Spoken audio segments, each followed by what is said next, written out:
Welcome to Greenhouse Grower to Grower, the podcast where we talk to growers from across the greenhouse industry about market trends, innovation, their biggest challenges and opportunities, and more.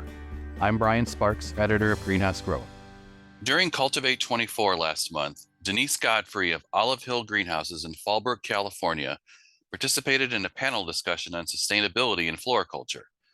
Denise brought the grower perspective, and she was joined by a group representing all sectors of the industry, including Susanna Ball at Ball Horticultural Company, Devin Johnson from Westrock, Melinda Knuth of North Carolina State University, and Edmund Tim of MPS. I caught up with Denise after Cultivate to talk more about how Olive Hill approaches sustainability, how they've been able to adjust their sustainability strategy in response to consumer needs, and what she learned from participating in the panel. Here's our conversation. Let's start with a little bit of information about Olive Hill Greenhouses, and then Denise, your role at Olive Hill. Okay. So my parents started Olive Hill Greenhouses in 1973, and just my dad's always been interested in indoor houseplants, and so we've been growing those since the 70s, and we also do anthuriums and bromeliads because we were looking at like what can we grow in those environments that offers a nice flowering plant. So Okay. that's what we grow here, and we're located in the San Diego area, which is really nice, ideal area to grow in. Yeah. And I really enjoy it. So it's it's kind of a nice rural area, but on a personal level, it's great to be able to visit San Diego and LA. And then it also gives us like really good market access too, because, basically there's 24 million people in our backyard. Mhm. And that are, looking outdoor people appreciate having plants inside. And it's just like a really cool market. So, So is your customer base pretty much focused in that area then? yeah, or I should say maybe about 2/3 of our plants, stay in California. Okay. And but a lot, stay in the LA market. I'm just amazed that we'll deliver like multiple, truckloads to the LA flower market. And it's like, it's within businesses within blocks of each other. And there's a lot of people that go there to go shop for their commercial and retail Sure. needs. So Okay. it's really kind of cool. And I just just exciting market to go and visit, and just get excited about plants and flowers and just everyththing that everybody's growing, and to see like the difference, to look around and realize that it's just really a multicultural consumption of plants, Yeah. and all different ages, and Oh, that's it's just awesome. it is so much fun. And it's just like, and I think what's cool is, especially like seeing our plants as we're traveling, and it's kind of neat because we'll kind of take a peek, and the pots, might be LAX, and you're like, oh my gosh, that came from my nursery. Yeah. And, so it's just neat to think that your plants are getting around more than you are, Oh, sure. Sure. and appreciated in all these different environments. So Yeah, exactly. it's really cool. So then So what's your role at Olive Hill then? so I've been working, oh shit. Well, my role at Olive Hill, I've been working for my dad since 2000, Okay. and just kind of evolved into running the operations these last few years, and been involved with sales and production planning. Hmm. And the fun thing I get to do is get to be involved with ag in the classroom and some other outreach programs. And so just try to get myself out there and, get a sense of what people enjoy about Yeah. plants and about nature. And been able to do the California Ag Leadership Program, which, is just really amazing how just really changed my perspective of what leadership is, Hmm. and how to work together with other people to on a goal, and really figure out how to improve the community around you. So it was Okay. fun. Awesome. Awesome. Yeah. That's good to hear. So we're and I work with my husband, and we live here on the property, so it's just it's a whole life. Oh, nice. And life is good. That's great. So, yeah. Well, I know that one of the reasons that I initially reached out is, you were involved in, let's first talk about, sustainability and the importance of Mm-hmm. sustainability. And I know you were involved in a panel at Cultivate that kind of dug into a little bit more of this. So that's really what I kind of wanted to learn more about was, that panel that you were involved in, how it developed, and then what were some of the goals that you and some of the members of the panelists of the panel had going into it. Okay, okay. So basically, where it evolved is we've been working with MPS, since 2019, and with our reporting, Mhm. and they had a really interesting panel. Gosh, it was 2002, and the same type of topic in 2003, and we're talking with Mike with MPS, and we're trying to figure out like, okay, how do we really figure out where the mindset is with the end consumer, and how do we package this? How do we, figure out like how to respond to their sustainability needs so that we and really understand that in order to kind of figure out like how can we better market ourselves and what we're doing Mhm. to our customers so they can understand. And so this was a way of figuring out like, okay, how do we get more people to listen in, get some good feedback, have a nice discussion together, Yeah. so that we could, because I it's such a huge it's such a huge thing, and it's so murky as far as like figuring out, okay, what's sustainable, what's not sustainable, Hmm. what can we do as an industry, how do we work together. And so we have a panel discussion where we kind of like challenge, our different thoughts and of what sustainability is, what's feasible for the industry, so that we can kind of decide, like, okay, is there a better place to start?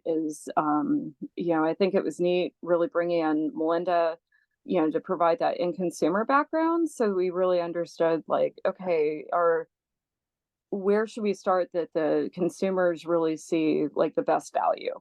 Yeah. Okay. And so, yeah, so it was kind of interesting, the fact that we were bouncing around all these ideas, and all of a sudden it was like, oh, this was picked to, be included in the Cultivate Yeah. Yeah. education program. It was like, this is awesome. And then we, went about trying to figure out, like, okay, who else needs to be in the discussion? Hmm. And, that's why we were excited to bring in Susanna Ball, because you're getting somebody that's providing small starts for other growers. So they're in the young plant production. And Yeah. then, I'm on the uh, shoot, I'm not in consumer, but we're getting that covered by Melinda, who's Right. talking to end consumers, and then also working with growers with the Sustainabloom, and we're on the houseplant side, supplying wholesalers, and so another grower perspective. And that was really nice to have Devin Johnson with West Rock Mhm. that is really working. You're talking about a big company that produces a lot of different paper products, is, knows how to um, really calculate what that sustainability, or I should say the impact to the environment is. And is Mhm. also talking to a lot of like big publicly traded companies, and, trying to figure out like how to really work with them in meeting their, environmental goals. I know that. So, I mean, I'm sure that you brought your own perspectives to the discussion Hmm. then. So, what Yeah. yeah, I mean, if you want to talk first of all about, what you discuss, and then also, I'm curious to hear, what you learned from your insights that you may have gained from some of the other panelists, and what you thought maybe I could take this back to Olive Hill and incorporate into what Yeah. we're doing. Yeah, definitely. And I think that's what was really cool, is that I feel like I came back with a lot of clarity on the sustainability discussion, both with our panel and then the follow up panel with Chris at Grower Talks, Mhm. when they were talking about like actual things Westerly and Pride's Corner are doing. So that was really great too. Okay. Um, so I should probably start that, basically the reason why we got started with MPS is we realized that there's a lot of top 100 growers that, had been identified as like participating in MPS. And, all of a sudden we realized like, okay, we need to be on that list too. And as I mentioned, we work with a lot of wholesalers. We also sell to large interior-scape and independent retailers, which might be garden centers, but we have a lot of like really interesting, I would say like urban, like cactus and houseplant shops that we sell to also on the West Coast, which is Okay. pretty cool. Yeah. And the interior-scapers have always asked, like, because they're dealing with decision makers that are putting plants in the buildings, they've always been really environmentally focused. Okay. And so it was like, okay, how do we, by engaging with MPS, I think that'll kind of help us get the coherence of what to measure, what matters, and also have that certification that we can communicate with our customers. Right. And they provide us with, like, as we submit our resource consumption, which is electricity, gas, water, crop protection, chemicals, fertilizers, we're getting some benchmarking data back that's allowing us to drive different decisions to minimize our impact and also increase our profitability. Yeah. And we just really saw it as, okay, we know this is going to be a bigger conversation in the future. So by starting this in 2019, it's going to prepare us when it becomes a bigger discussion point. And it takes a whole year to get a grade. So we realized, like, okay, better to be not late to the party here. Yeah. So that's kind of where I was coming in with it is, the MPS experience and, what we're measuring, and just wanting to really get like an outside perspective because, realizing, like, if you are so siloed and you're not talking to other people, are you really doing what's right for the business, right for your customers, and really looking, towards that preparation with the panel to get some more info. So one thing I really enjoyed, it was from Melinda, with North Carolina State University, was getting that consumer perspective. Right. And as we were trying to find other panelists, we realized, like, okay, the one thing that the garden centers are really facing is the plastics. And that is one thing that the consumers understand because they're already recycling. They're trying to decrease water use, and they really see the value in that, and they're willing to pay more for those types of objectives. And whereas, when it comes down to chemical use, it's kind of like, okay, you mentioned chemicals, and all of a sudden it's like, oh, it's bad. Right. Yeah. So it's, like not really understanding what that means. And then the whole carbon, is just really a complicated, type, thing to tackle too, as far as like, okay, when we're talking about like carbon accounting, what does that mean? How do you do that? It's not anything we've like experienced. I'm really vague on it. It's kind of amazing that that's what Devin does. It's all the accounting. And I was like, wow, how do you learn that? Yeah. Yeah. And then I guess I hadn't really, followed up and really explored Sustainabloom. And so just taking a look at that website was really fascinating because all of a sudden you could see, like, oh, how much is that, that category of recycling? If it has a 1, how much is getting actually recycled versus if it's a 5 or 6, and, it's neat how they're just really, that website is really providing like the answers to those kind of questions. And it is also a really good resource for growers to figure out where to get started. So that was one thing I learned a lot about. Oh, that's awesome.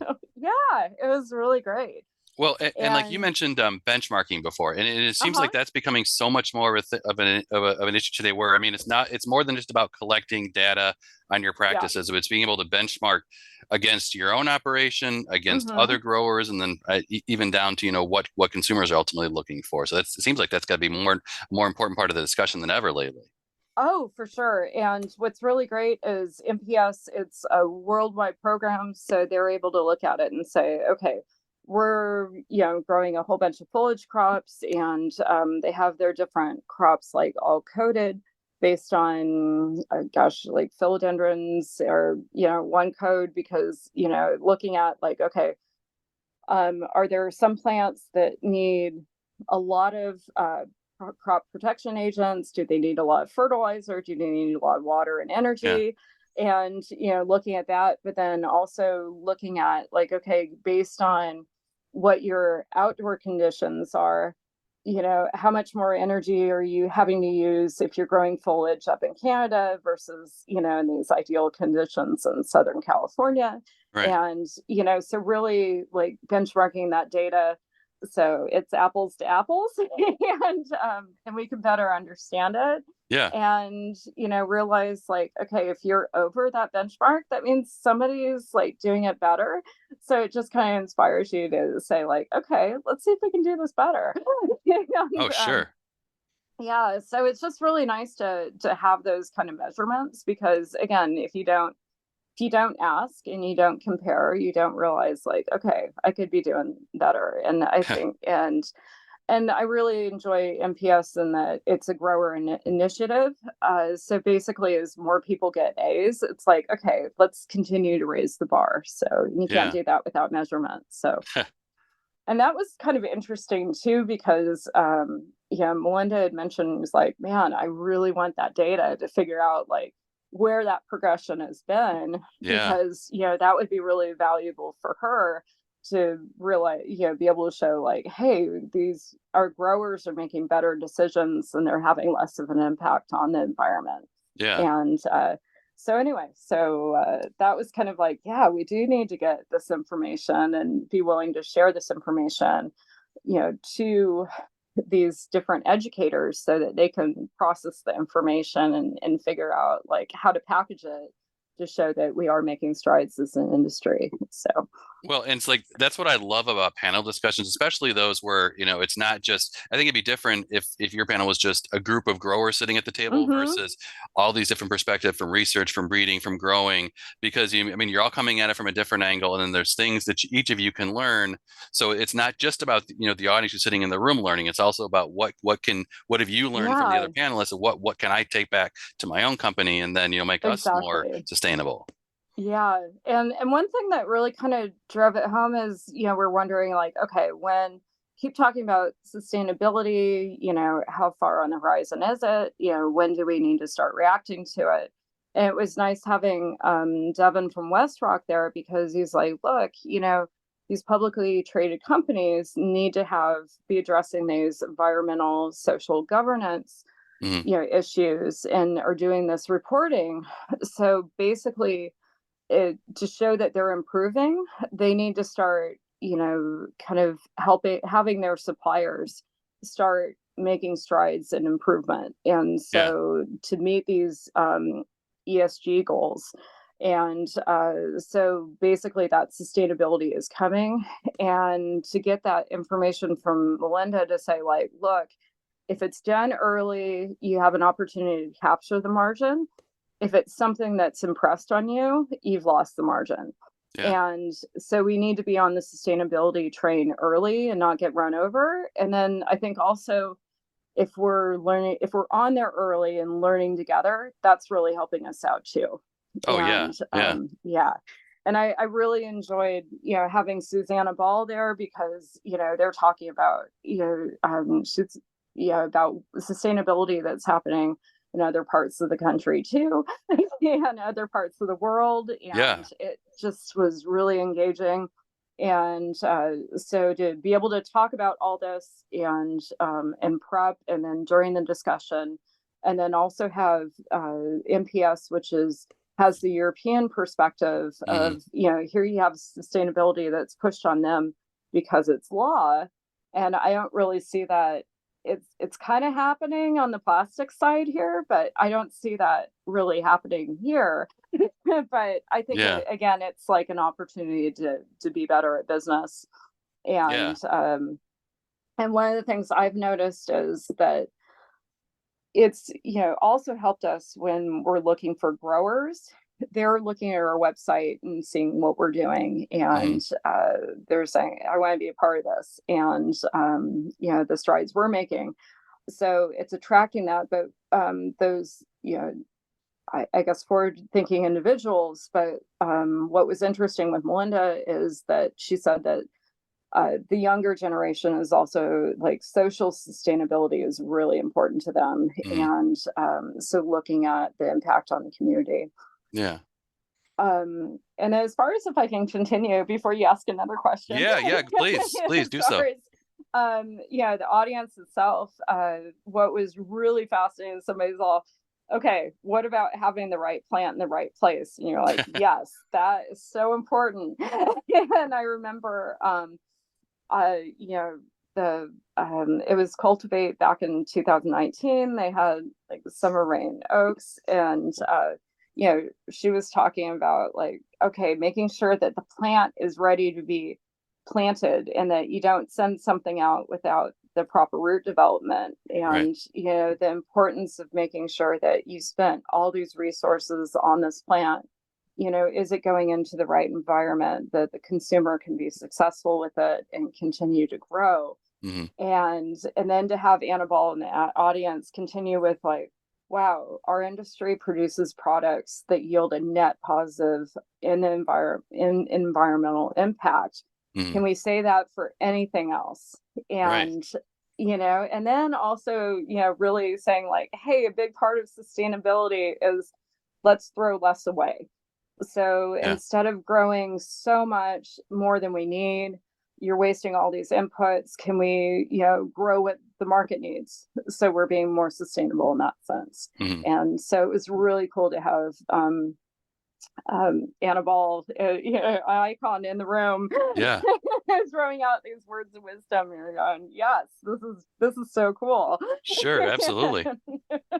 And realizing like, okay, we all need to start somewhere, and that sustainability is not just an award you get in the end. It's an ethos that you're working towards, Hmm. and that anyway, that's the goal, and that's the ethos you're adopting is that we're going to continue to have less of an impact on the environment. Yeah. Well, and as you said too, I mean, being an early adapter, this has to be critical because I mean, you can drive what the change is going to be then, so you're not having to respond to change. You can actually be out there and saying, okay, here's what we're doing, here's what the industry should be doing to make a difference in this area.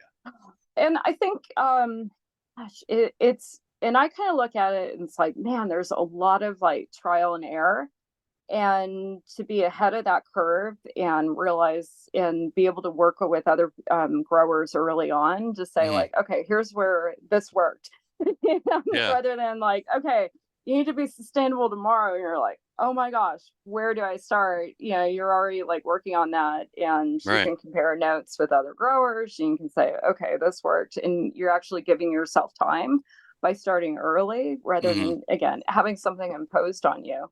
Yeah. Because it's just like getting going with biocontrols. I mean, it's just things change so much, even seasonally. It's just like you got to start somewhere. Yep. You got to start learning, and just give yourself an opportunity to start learning. Yeah. So Yeah. yeah. So I would imagine outside of, the talks that you were involved in at Cultivate, that you hopefully had the chance to kind of experience the rest of the show, walk around the trade show floor, maybe get into some other talks there. Uh-huh. Um, what was your overall Cultivate experience? Were there other lessons that you learned from across the show that you could take back to Yeah. Olive Hill? Yeah, definitely. If I can, kind of touch more on the sustainability practices, Yeah, I think please. what was really awesome with, again, Chris's panel, Chris at Growers Talks panel was with Scott over Westerley, Ray from Pride's Corner, Tom with HC companies and Devon with West Rock. Mm-hmm. And what I really enjoyed about the Pride's corner story was that they were detailing practices that are applicable to every operation. And that even started with their mission to produce the healthiest, best quality plants and with the least impact on the environment. And they went through like really saying, talking about how they reduce their water. And, one thing I forgot was like, oh yeah, hydrogels and wetting agents. We do that a little bit, when we're doing our first watering in, but again, it's like, that's a really good reminder there, either doing some water recapturing. They even mentioned like rice hulls and, to kind of do a little mulching on top of the plants.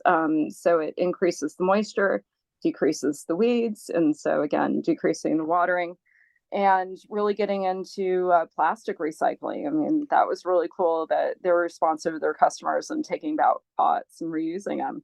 Mm-hmm. And they do a great job telling their stories. So that was just like, okay. And really enjoy always talking with Scott over at Westerley. And I was amazed to hear that they have solar power is meeting 40 to 50% of their needs. And they're working on even dehumidifying the environment and using energy curtains to decrease their natural gas. And just really admire them for what they're doing to really set KPIs, key performance indicators, so that their teams are working towards tangible goals. And I think the inspiring summation from Scott was, the sustainability is what they're doing is an opportunity to raise the bar, be a leader for what can be done. Sure. And again, two companies have really like gotten ahead of it. And Tom Marting over with the HC companies, I think one thing that, you could kind of like feel was happening, but you didn't realize was happening is that the definition of recyclability is changing. Okay. And so they're actually asking, like, is it happening? Not, could it be done? And again, going the sustainable bloom. I mean, if you have a question of like how much of the different plastics are getting recycled, they have a whole, chart. So, like the difference from a 1 and a 5 and a 6 and, how bad I think the 3s and 4s were really bad.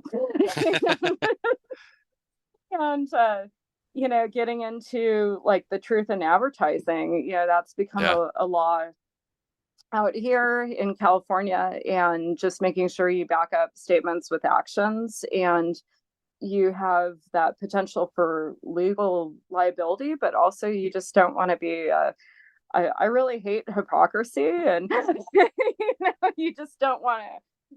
You want to make sure that those statements are backed up with actions, because you don't want it getting out like, hey, you're saying this, but you're not doing it, and it's like, that's not cool. Yeah, absolutely. And the other thing that with the HC company, I was just really excited that they have the BioPax pots. I mean, we've tried some Jiffy pots in the past, and it was kind of tough using, those fiber pots, because it just didn't work like that well in the greenhouse. And but then I was thinking like, wow, we do some like transplanting to green pots. So maybe what we could do to satisfy one of our customers' needs is like to do that transplant before we send it out the door. Right. But that BioPax has the potential to basically break down into compost if it's done, in a industrial composting, type scenario. And, just looking ahead to, that seems like a pretty cool way to, to see if it works for indoor plants, because I mean, some of our plants are, I have plants that are like 4 years old in my office and home. So, I need to make sure that pot's able to hold up that long. Oh yeah, for sure. And just being reminded, by our peat mosses, supplier, just realizing like, okay, part of that equation too is just reminding your customers that we're, decreasing the amount of peat moss. So we aren't, we're being sustainable consumers, that we aren't over consuming. Mm, Because I think one thing I really like about peat moss is the fact that it has that pH buffer so that our customers can be successful, watering the plant like on the indoor installation, right. because in Southern California we're dealing with like pHs of 8, and that plant soil doesn't like to be at an 8, it wants to be more acidic. Yeah.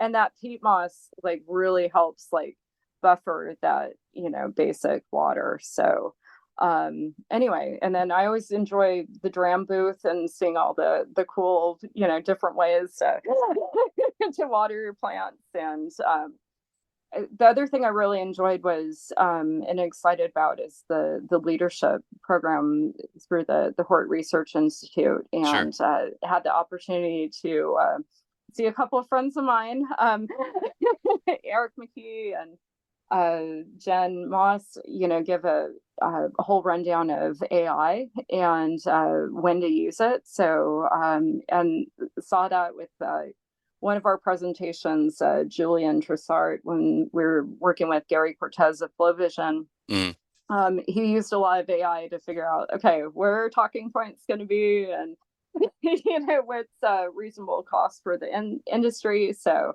it was just again just kind of a inspiring place to go get some ideas, get some clarity of thought, and meet with other people that just have really good ideas. And so you're ready to make some changes and move forward into the next year.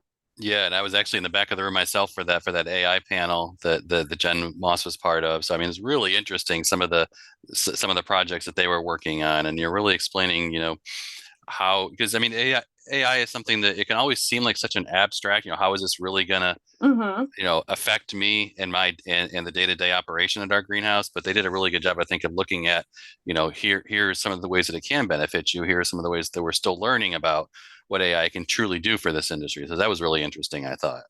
Yeah, yeah, and I liked it too because I realized that I really enjoy like while I was walking through the greenhouse and spotted like a group of plants that were struggling, and we had a conversation. I had a conversation with one of my leads that I'm like, okay, so if you're looking through here, you see the difference, like the gray and yellow, Yeah. and we need to make a decision like, hey, can this recover, or do we need to throw it out?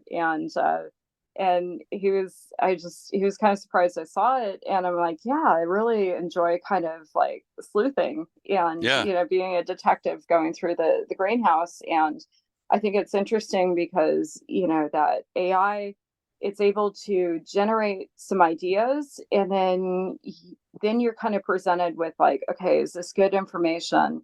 Did I ask the question correctly? Do I need to Hmm. go about something different? And and I think that's a really good skill set too for kids to really understand, like, okay, is this information, is it good information, can I lead with it, or I need to ask a different question or be concerned about where this information is getting gathered. So Yeah, sure. um, I'd rather like to think that AI has a lot of potential rather than, getting the negative, like, oh my gosh, we're going to get taken over. Right, exactly. And I think, as you said, it's just like they did a really good job explaining it and what potential it has. And I think that could be another really good follow up, session to figure out like, okay, what's a better way to get started with this? And, Right. yeah. Yeah. So, So I do want to go back to Olive Hill for a little bit and just kind of ask, uh-huh. Yeah. how this year went for you guys, and then, kind of looking ahead and anything in the works, in the next year, maybe beyond that as well. Anything Yeah. new that you guys are working on? Okay. Let's see. Yeah, fair enough. Just kind of, that's a really good question. Yeah, Will and I were kind of bouncing some thoughts around back and forth of like, okay, where have we been? Where are we going? What's the plan ahead? And I was thinking back that during the pandemic, things were just really, really great for houseplants. Mhm. And I think it was just really inspired by all of a sudden there's this attraction to what we're growing. There's new varieties. There's an acceptance that some varieties have really quirky growth habits, Mhm. which have allowed more hobbyist type plants to become a possibility in the commercial market. Yeah. And it was funny because a few times like I was like, oh my gosh, that isn't gonna sell because and then a few of my customers are like, yeah, I think I can sell that. It has character. I love that word, character. Yes. Cool the fact that it's just like, okay, all of a sudden we've kind of come into this really diverse world where things have character Yeah. and people are willing to have plants with character and essentially they have all those crazy different staking and supports for plants with character Yeah. which is a good way that our world's changing too because it's nice to have a world that supports more characters so Yeah. I um love it. yeah, and I would say that, we realized that, there's been a peak in the market, when people had a lot of disposable income, they were buying a lot of plants, and we're definitely seeing kind of a settling of that market. Mhm. And, there's been a little bit more uncertainty. I think our customers are a little bit more cautious about how much, inventory they're carrying. And, but, taking I feel like I was really inspired to try new varieties, and we're continuing to Mm. try new varieties and making sure that we're growing what our customers need. And I'm just glad that we aren't seeing major increases for material costs. So at least, Yeah. and I would say that I always enjoy going to that morning keynote with Charlie I was Hall. just gonna say. And I like it's what do you say? It's too early to panic. um, but I like it because I can, see like, okay, what's his predictions of the increases so I can start doing my pricing early Yeah. and just get a sense of, where people are at. And yeah, again, I just think like going to Cultivate is definitely an invaluable, part of, really gathering information for our business. So, Yeah. Yeah. yeah. Okay. But continuing with, yeah, so definitely trying new varieties. And I would like to bring up one thing that Okay. I feel like we've really been working on is, last year at Cultivate, there was a really good presentation on diversity, equity, and inclusion. Mhm. And it was neat because Amber was able to, really cue into like core values so that usually like people are kind of offset by DEI. And she presented in a way that it was very approachable and Yeah. that it's like really putting a focus on the core values of empathy, self awareness, building trust, Sure. active listening, courageous conversations, and coaching. And so I've actually like taken those six values and I have them in the office. Oh, I nice. made sure that Patty and Diana have them, so that we can, when we're communicating with our customers, we're hitting on those.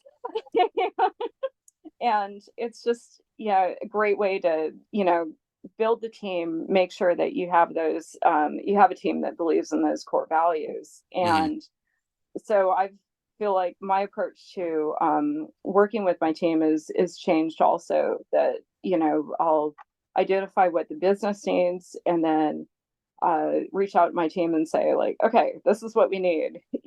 Who's willing to learn? Because I think that's really important. Is people want to be engaged in what they're doing, and it's a lot easier for instead of just assigning it to somebody to give it to somebody who's like, I want this to be part of my job, and I love Right. this. Yeah. And working with them to really coach them. And so I think one thing that was interesting is that people look at like going on Indeed and like, oh my gosh, that's the worst experience ever because, everybody posts their resume and you're going, you have to go through all these and it's ridiculous. And it's like, oh my gosh, there's so much going on. And it was actually a really positive experience for Oh, us nice. because what I did was I responded and said like, hey, we received your resume. Can you respond in handwriting, because I figure that's important to know, like, okay, are they clear with handwriting? Right. And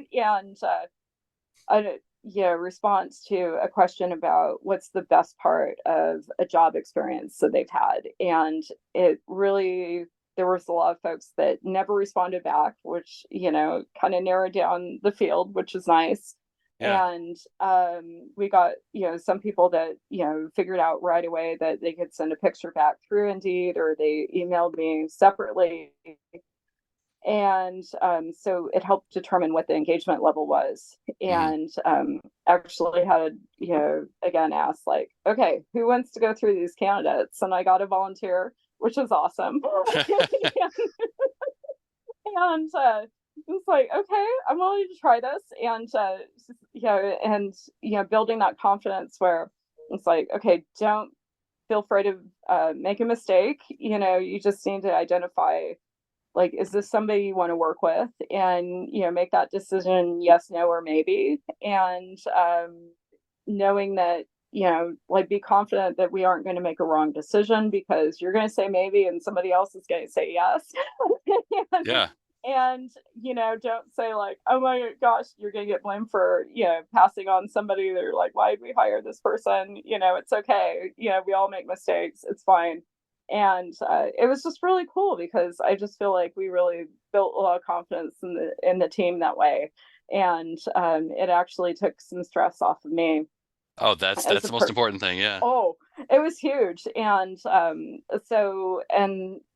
it was just like, was neat because I think she really grabbed on the fact that I had confidence in her ability to, judge, like, is this somebody I want to work with?